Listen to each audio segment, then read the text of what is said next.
ഈ കഴിഞ്ഞ ദിവസം ഞാനൊരു സ്റ്റോറി ഇട്ടിരുന്നു. അപ്പോൾ അതിനകത്ത് ഞാൻ ഉദ്ദേശിച്ചത് ഇത്രയേ ഉള്ളൂ. എന്തും എൻഡ് ചെയ്യുക അല്ലെങ്കിൽ ചേഞ്ച് ചെയ്യുക എന്നുള്ളത് നമ്മൾ ഗ്രേസ്ഫുള്ളി ആക്സെപ്റ്റ് ചെയ്യുന്നത് നമ്മുടെ സോളിൻ്റെ ബ്രേവ്നെസ് ആണെന്ന്. അപ്പോൾ എനിക്കൊരു മെസ്സേജ് വന്നു. ഒരു ആൾ ചോദിച്ചു, ചേച്ചി ഇങ്ങനൊരു പറയാൻ എളുപ്പമാണ്, പക്ഷേ ഇപ്പോൾ ഒരു റിലേഷൻഷിപ്പ് ഒക്കെ ആണെങ്കിൽ അതിൽ നിന്ന് എങ്ങനെ കരകയറും, അല്ലെങ്കിൽ എങ്ങനെ സ്റ്റോപ്പ് ചെയ്യും, ചേഞ്ച് ചെയ്യും എന്നുള്ളത്. അപ്പം ഞാനപ്പോൾ തന്നെ പറഞ്ഞു, ഞാനൊരു പ്രൊഫഷണൽ അല്ല ഇതിനകത്ത്. അപ്പം ഞാൻ പറയുന്നതെല്ലാം ശരിയാകണമെന്നില്ല എന്നുള്ളൊരു ഡിസ്ക്ലെയിമറോട് കൂടി ഞാനത് സ്റ്റാർട്ട് ചെയ്യട്ടെ.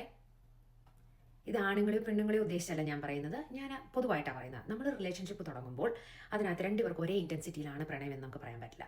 ഒരാൾക്ക് മറ്റൊരാളോട് അഗാധമായ പ്രണയമായിരിക്കും, ഭ്രാന്തമായ പ്രണയമായിരിക്കും. പക്ഷെ മറ്റേ ആൾക്ക് അത്രയും ചിലപ്പം ആ ഇൻറ്റൻസിറ്റി ഉണ്ടാവണമെന്നില്ല. അവിടേക്കാണ് ഈ പ്രശ്നങ്ങൾ സാധാരണ പ്രൂവ് ചെയ്യാൻ തുടങ്ങുന്നത്. എന്ത് തന്നെ ആയിക്കോട്ടെ, ഇപ്പോൾ നമ്മുടെ ക്വസ്റ്റ്യൻ എന്നോട് ചോദിച്ചത് എങ്ങനെയാണ് ഈ എൻഡ് ചെയ്യുക അല്ലെങ്കിൽ ചേഞ്ച് ചെയ്യുക എന്ന് പറയുന്നത് സംഭവിക്കാൻ എങ്ങനെ സാധിക്കുമെന്നുള്ളതാണ്. അപ്പോൾ ആദ്യം തന്നെ നമ്മളോട് ചോദിക്കേണ്ട ചോദ്യമുണ്ട്, ഞാൻ ഈ റിലേഷൻഷിപ്പ് നിർത്താൻ തയ്യാറാണോ അല്ലയോ? തയ്യാറാണ് എന്നാണ് ഉത്തരമെങ്കിൽ നിങ്ങളൊന്ന് റീതിങ്ക് ചെയ്യണം. അതായത് എന്താണ് ഈ റിലേഷൻഷിപ്പിൽ ഞാൻ ഇതിന് മാത്രം കുരുങ്ങിക്കിടക്കാനുള്ള കാരണം എന്ന്. ചിലപ്പോൾ അവർ തരുന്ന അപ്രീസിയേഷൻ വേർഡ്സ് ആയിരിക്കാം, വാലിഡിറ്റി ആയിരിക്കാം. അങ്ങനെയാണെങ്കിൽ നമുക്ക് സ്വയം ആലോചിക്കണം, നമുക്ക് അവരിൽ നിന്ന് വേണോ ഇത് കിട്ടാൻ. ബ്രേക്ക് ദ പാറ്റേൺ ആദ്യം തന്നെ, അതാണ് നമ്മൾ ചെയ്യുന്നത്. അല്ലെങ്കിൽ ബ്രേക്ക് ദ സൈക്കിൾ. ഇപ്പം നമ്മൾ രാവിലെ എണീക്കുന്നത്, രാത്രി ഉറങ്ങുന്നതും ഒക്കെ അവരുടെ സ്വരം കേട്ട് അവരോട് സംസാരിച്ചുകൊണ്ടാണെങ്കിൽ സ്ലോലി ബ്രേക്ക് ദാറ്റ് പാറ്റേൺ. പിന്നെ നമുക്ക് ക്രേവ് ചെയ്യും അവരോട് സംസാരിക്കണം, അതാണ് അവരിലത് പറ്റില്ല, അങ്ങനെ തോന്നുമ്പം indulge yourself in something else. നിങ്ങൾക്ക് വേറെ എന്തെങ്കിലും ഒരു ഹോബി അല്ലെങ്കിൽ നിങ്ങൾക്ക് ഏറ്റവും കംഫർട്ടബിൾ ഒരു ഫ്രണ്ട്, അവരെ വിളിക്കുക. So slowly you are cutting down the സമയം, അതായത് ഈ ആളുമായിട്ട് സ്പെൻഡ് ചെയ്യുന്ന അല്ലെങ്കിൽ സംസാരിക്കുന്നത്. അപ്പോൾ ഈ ഇൻറ്റൻസിറ്റി കൂടുതലുള്ള ആളുകൾ കൂടുതലായിട്ട് സാക്രിഫൈസ് ചെയ്യുന്നവരായിരിക്കും. അതായത് ഒന്ന് മറ്റേ തരത്തിലുള്ള ആളൊന്ന് കാണണം എന്ന് പറയുമ്പോൾ എല്ലാം മാറ്റി വെച്ച് പെട്ടെന്ന് കാണാൻ പോവുക, അല്ലെങ്കിൽ വിളിക്കണം എന്ന് പറയുമ്പോൾ ബാക്കി എല്ലാ തിരക്കുകളും ഒഴിവാക്കി ഉടനെ വിളിക്കുക. Don't do that. Set boundaries. നിങ്ങളൊരു കാര്യം ചെയ്തുകൊണ്ടിരിക്കുകയാണെങ്കിൽ അവരോട് പറയുക, എനിക്കിപ്പോൾ പറ്റില്ല, ഇത് കഴിഞ്ഞേ പറ്റുള്ളൂ, അല്ലെങ്കിൽ നാളെ കാണാം, അല്ലെങ്കിൽ മറ്റന്നാൾ കാണാം. വെനെവർ ആ സമയം ഒത്തുവരുമ്പോൾ കാണാം എന്നുള്ളൊരു ബൗണ്ടറി സെറ്റ് ചെയ്യുക. അത് എന്തിലും ആട്ടെ, ഈ വിളിക്കുകയും കാണുക മാത്രമല്ല, എന്ത് തന്നെ ആയാലും ആ ബൗണ്ടറി ക്ലിയർ ആയിട്ട് സെറ്റ് ചെയ്യുക.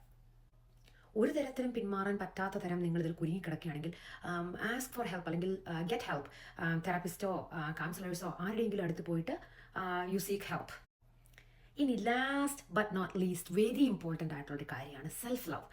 നമ്മൾ പലപ്പോഴും നമ്മളെ തന്നെയാണ് ഒരു പ്രണയത്തിൽ സ്നേഹിക്കുന്നത്. നമ്മുടെ ബെസ്റ്റ് വെർഷനാണ് നമ്മൾ അവർക്ക് വേണ്ടി കൊടുക്കുന്നത്. അതാണ് നമ്മൾ ഇഷ്ടപ്പെടുന്നത്. അപ്പോൾ എന്തിനാണ് നമുക്ക് ഒരു തലവേദന തരുന്നൊരു ആൾ നമുക്ക് നമ്മളെ തന്നെ സ്നേഹിക്കാൻ? അപ്പം എല്ലാ മോർണിംഗിലും രാവിലെ എഴുന്നേൽക്കുമ്പോൾ നമ്മൾ തന്നെ നമ്മളോട് പറയണം, ഇന്ന് ഞാൻ ഇന്നയാൾക്ക് വേണ്ടി ക്രേവ് ചെയ്യില്ല, അവരുടെ വിളിക്കായിട്ട് ഞാൻ ക്രേവ് ചെയ്യില്ല, എനിക്ക് ഞാൻ മതി, I am good enough for myself എന്നൊരു തോട്ടോട് കൂടി സ്റ്റാർട്ട് ചെയ്ത് നമ്മളെ തന്നെ സെൽഫ് ലവ് ചെയ്ത് കഴിഞ്ഞാൽ നമ്മൾ ഇങ്ങനത്തെ പല റിലേഷൻഷിപ്പിലും ചെന്ന് ചാടത്തില്ല.